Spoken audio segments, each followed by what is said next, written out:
I don't think there's anything for housekeeping. Our next call will be in January, the same, I think the third Thursday in January. Except that may coincide with the point in time count. So we will let you know when the next call will be. I'm going to go ahead and introduce our... Okay, I'll let you know that your microphone will be muted during the webinar to help reduce sound feedback. Please type in a question if you have a question, and we will call on you and answer those questions.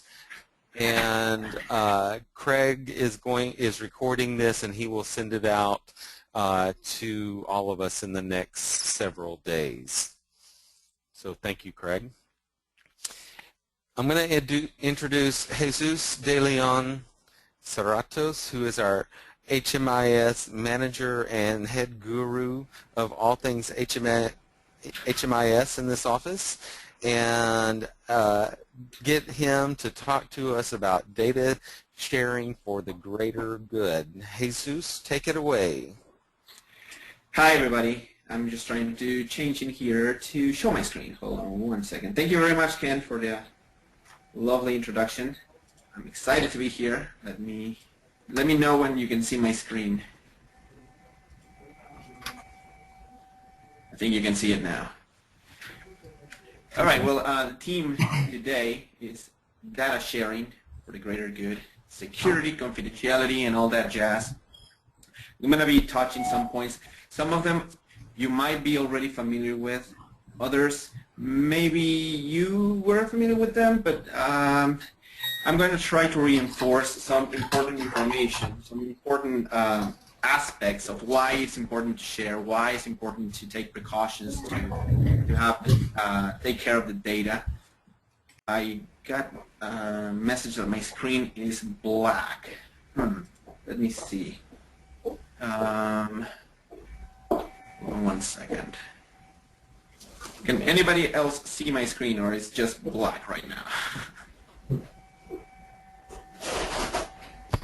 Jesus, I can see it. Okay. All right, so I guess we should be good. All right, I'm going to just jump in. If you cannot hear me or if my screen goes to black, just let me know. But right now we should be good. Well, data, I mean, we all know that it's a collection of facts, measurements, and observations used to make inferences about the world we live in. Data can range from material created in a wet laboratory to data obtained in social science research. The word research is a word that I'm going to come back to because it is important, but just keep it in mind. The information can come from a fill-out questionnaire, videotapes, and photographs. Data can be microscope slides, cell lines, climate patterns, soil samples, astronomical measures, you name it. Data is everywhere. Peter Drucker, he has a quote that I wanted to share with you because I think it applies to us all. If you can't measure it, you can't manage it. Drucker, considered the founder of modern management, went in 1955 to talk with a group of IBM executives. He commended them on the agency's extraordinary ability to deliver what customers consider value. They, he said, come to you because of the service you give. In systems and procedures analysis, understanding of data processing and information gathering. However, he left them with a stinger. I wish you knew more about what you did with the information once you get it. But that is just a private wish. This is also true, guys. The data is just numbers if you don't know what to do with them. It's not about piling cumulative data, stacks of it. Right now we live in a world awash with more information than ever before, and this information keeps growing faster and faster. What are we doing is the question. What are we going to use it for? That is the challenge. We like to think that all of this information that we collect daily has a purpose, and it does. But we all have to understand that data is more than just numbers. And having bad data is almost as bad as not having any data at all. Because bad data is unusable. It may help your agency get by, but eventually everything has to fall in its right place. It's so funny. Oh, yeah. The Homeless Management Information System is intended to facilitate, structure, and protect data sharing among homeless service providers for the purpose of coordinated service delivery.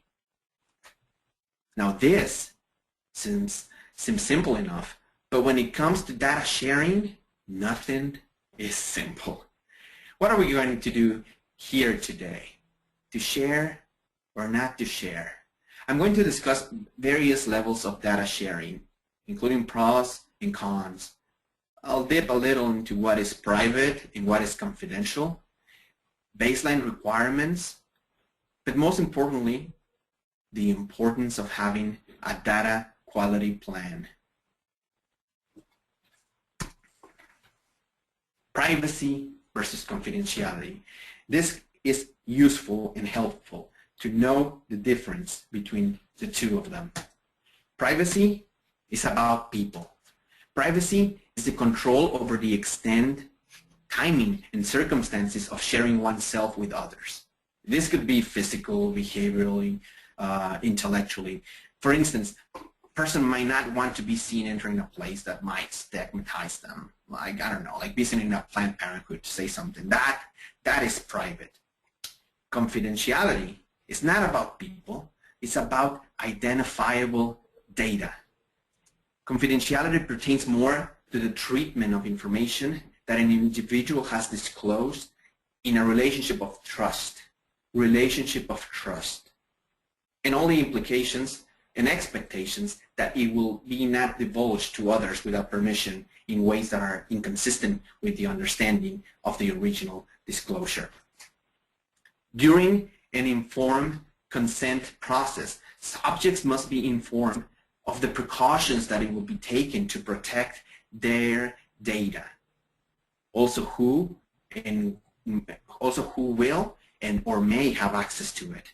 That is confidential.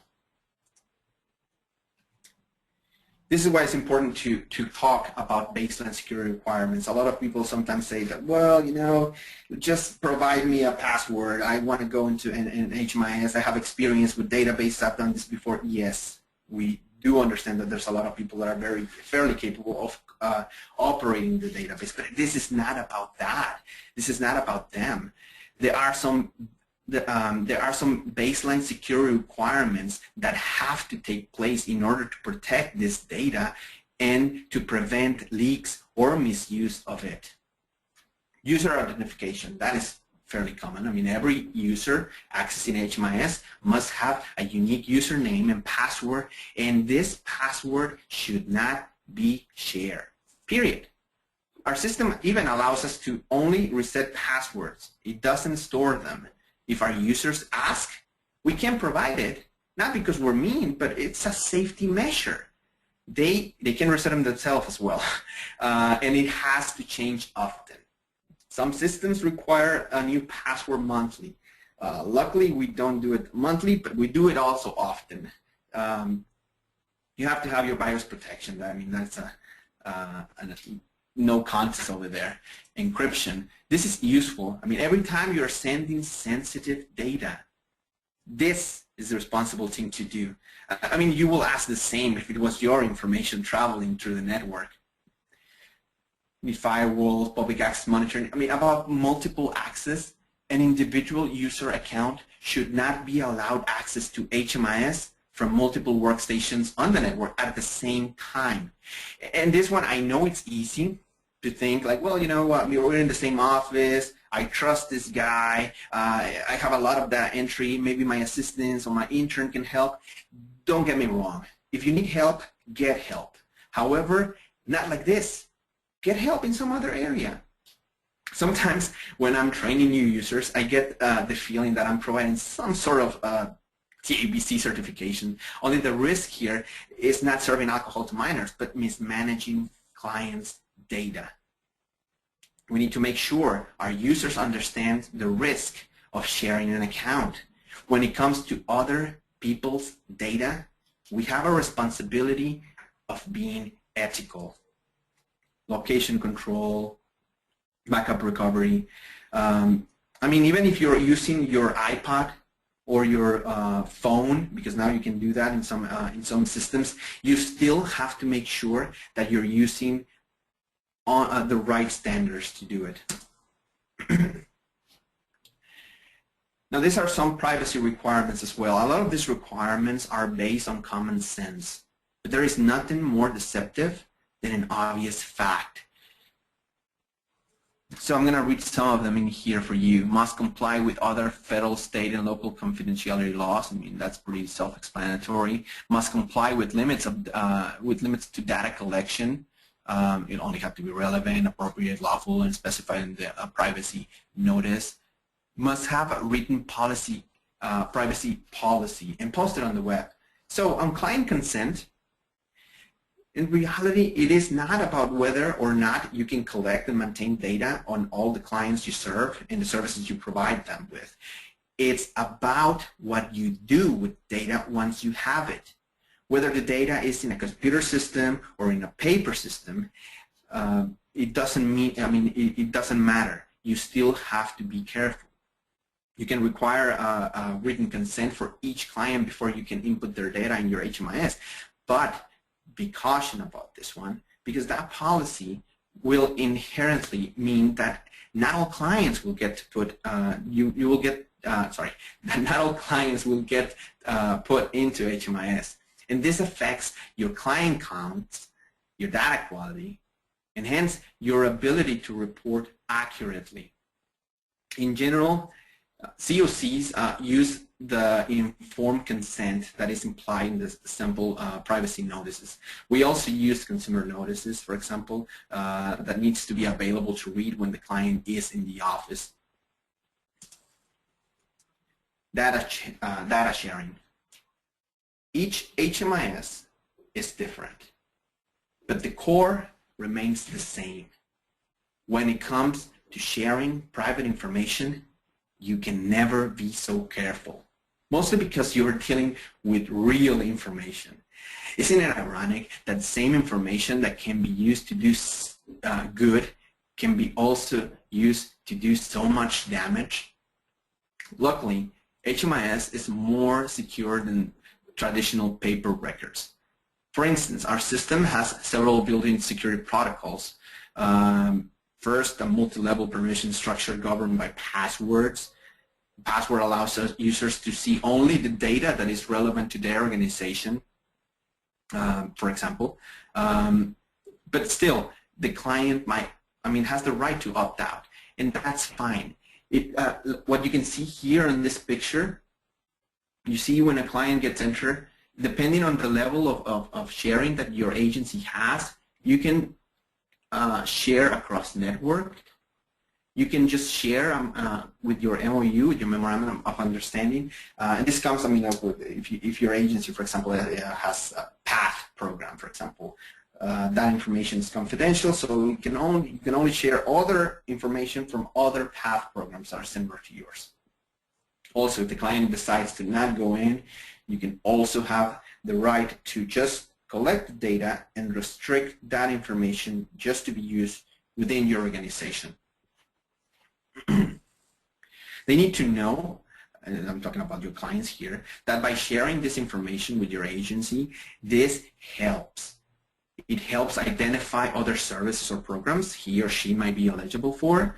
It helps coordinate services for the household, and also, more accurately count the numbers of homeless and at-risk persons and services available and needed. It shows funders and state agencies that services are needed. And also, this is the most important one, I think. It will help you obtain additional funding for programs. Now, some agencies decide that to have closed systems, and that is understandable as well. With everything, there is pros and cons to have that. When your system is a closed one, it requires intensive coordination and work to deduplicate that data and track client trends across agencies. If your system is open, there is a sense of true community. Duplication of files are avoidable. It still happens, but it's easier to clean up. There is more transparency, and this also helps streamline your programs and your operations. Which brings us to the data quality plan. Data quality plans are necessary just for that reason. It's not only about opening the system and dumping your information. Everything should respond to a plan, a data quality plan, which is a term that refers to the degree to which a project satisfied requirements related to data. A data quality plan defines these requirements, assure activities exist to prevent errors, and establishes standard procedures to control quality. As a result, a data quality plan can better position the CoC to achieve strategic objectives. Again, CoC, we're talking about the whole community. This plan specifies requirements for relevant measurable attributes utilized to assess data quality, which are timeliness, completeness, accuracy, consistency. Timeliness. Why do we insist on entering the information right away? Data entered in a timely manner can reduce human errors. That's a fact. When you take too much time between the data collection or transaction and the data entry, it is easier to make mistakes. The individual doing the data entry might be relying just on handwritten notes or their own recall of a case management session or a program X date. I think I might be talking here an experience when I used to be a case manager. It was usually like that, right? I mean, you have all your paperwork and it's easier to think, well, I'll wait until Friday to do all the data entry. The sooner the data is entered, the better chance the data will be correct. Also, I mean, you might find out later that, well, you know what, the client didn't fill out the application completely, then you have to get back to that client and continue the process of case management. Timely data entry also ensures that the data is accessible when it's needed, either proactively or reactively. Completeness. Missing data can negatively affect the ability to provide comprehensive care to clients. That's a fact. And depending on what program or project you have, you might have different standards about what is acceptable or not. All programs that use HMIS must enter data on 100% of the clients served.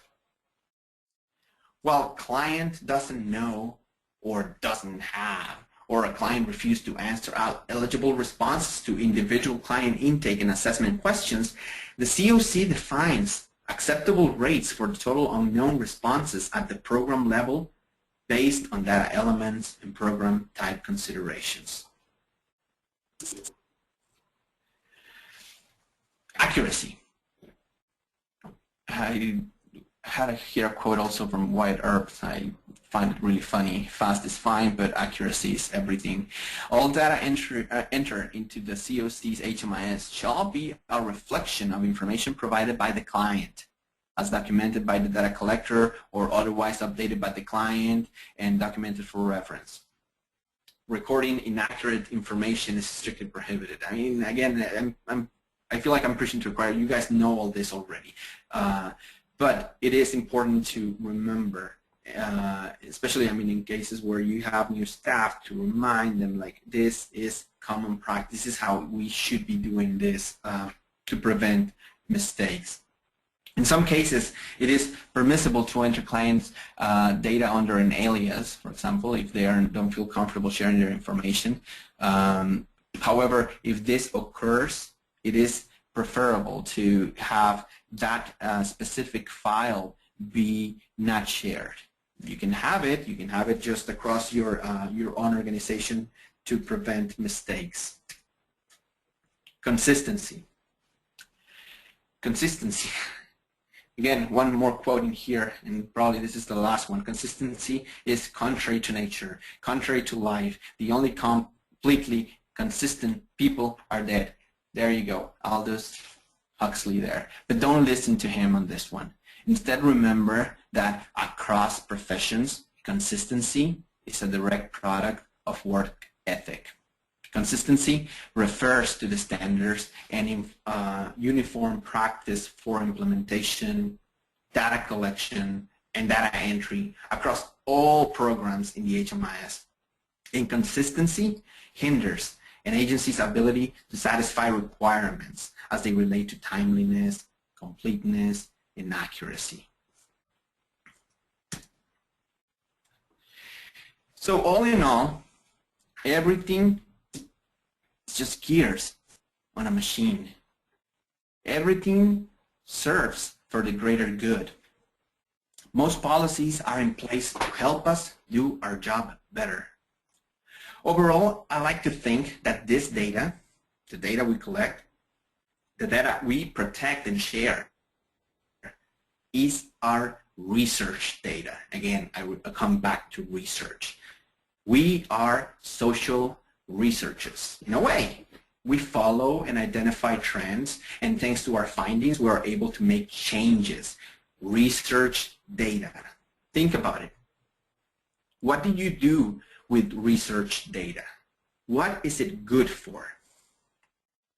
Data encourages inquiries and debates, innovation, maximize transparency and accountability, also provides great resources for education and training.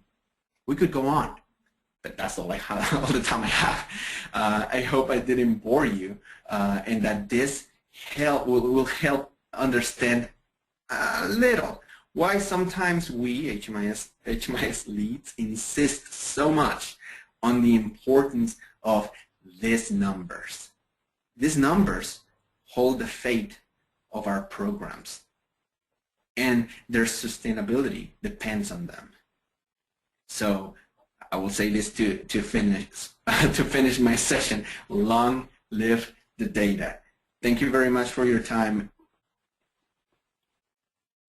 I will pass it to, I believe, either Ken or Eric. Thank you, Jesus.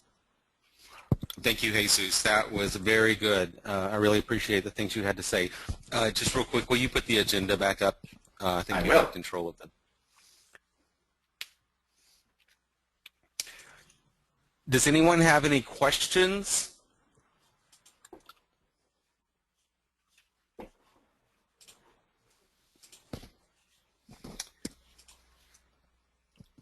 I think I pass it back to you, Ken. Yeah, but I don't have the PowerPoint, so I don't have. There you go. Yeah. Unmuted. I got y'all covered. So there we go. Does anybody have any questions for Jesus?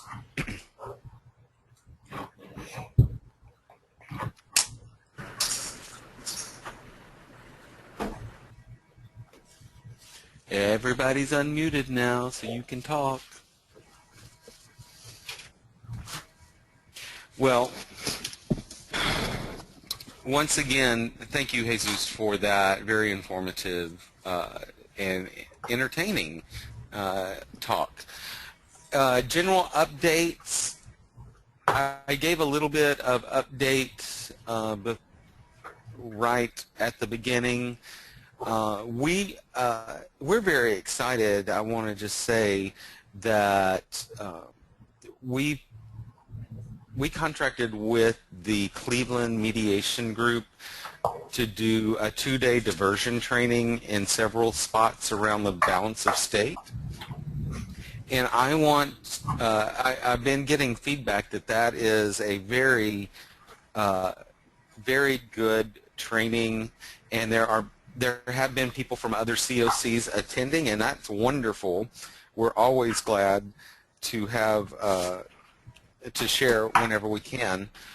I want to let you know that we are working on providing that in office. So after the first of the year, we'll be rolling out some more of those trainings that will be presented by our staff.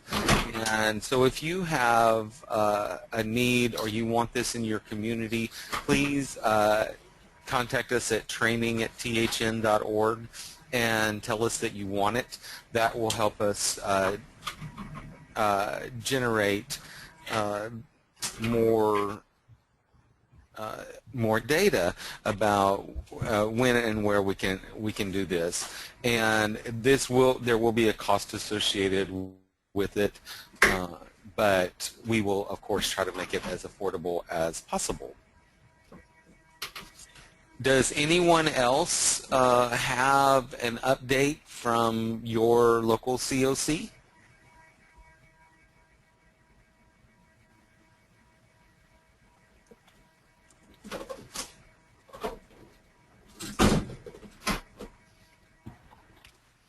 No? All right. Well, any other questions?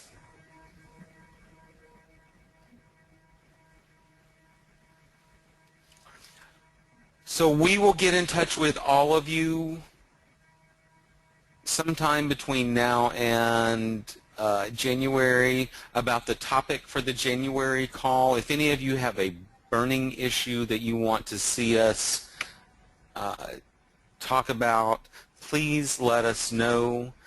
You can email me or Eric, Craig, Chris, whoever. And let us know that you have something you really think is timely and you want to talk about. Suspect that since it's going to be probably right before the point in time count, we'll have some information about that. But I'll talk to staff and see, unless you come up with something else that you want to talk about or hear about. Ken, this is Paula Maroney. I was going to suggest that we talk about perhaps our point-in-time methodologies so that we can share some best practices with each other. I think that's awesome. Let's just plan on that then. Have well, I'll ask Eric to present about the Texas Homeless Network methodology, and then everybody can kind of tell about their methodology, and maybe we can all pick up some good pointers from each other. Okay, that sounds good. Excellent, Paula. Anything else? I'm going to go ahead and say y'all have a happy Thanksgiving and eat lots of turkey and pumpkin pie. We've already started here at our office. We did too this week, actually, our staff meeting on Monday. We had a potluck Thanksgiving theme. That's what we're doing now. That's why the door's closed, because you can hear all the giggles that are coming from down the hall. Well, you better get in there and get some food. Y'all take care, and we'll talk to you in January. Thanks, Ken. Happy Thanksgiving. You too. Bye-bye. Bye.